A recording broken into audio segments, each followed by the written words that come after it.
காலை நேரத்தில் உங்கள் கார் கீயை சொருகிய பிறகு 15 வினாடிகள் காத்திருப்பது உங்கள் கார் பைக் ஆயுளுக்கு மிகப்பெரிய மாற்றத்தை கொடுக்கும் என எப்போதாவது உங்களுக்கு யாராவது சொல்லியிருக்கிறார்களா? பலர் இதை தவிர்த்து உடனடியாக தங்கள் கார் பைக்கை ஸ்டார்ட் செய்கிறார்கள்.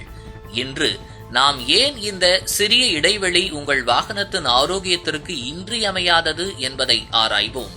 நவீன கார்கள் இன்ஃபோடெயின்மெண்ட் அமைப்புகள் மற்றும் சென்சார்கள் போன்ற பல்வேறு எலக்ட்ரானிக்ஸால் பொருத்தப்பட்டிருக்கின்றன. இந்த கூறுகள் சரியாக இயக்கப்பட சிறிது நேரம் தேவைப்படுகிறது. 15 வினாடிகள் தாமதம் இந்த அமைப்புகள் சிறப்பாக இயங்க அனுமதிக்கிறது. எல்லாம் சீராக இயங்குவதை உறுதி செய்கிறது. குளிர்காலங்களில் இன்ஜின்கள் குறைந்த வெப்பநிலையை கொண்டிருக்கும். சிறிது நேரம் காத்திருப்பதன் மூலம் நீங்கள் இன்ஜின் வெப்பநிலை சற்று உயர அனுமதிக்கிறீர்கள். இது ஸ்டார்ட் செய்வதற்கு எளிதாக்குகிறது.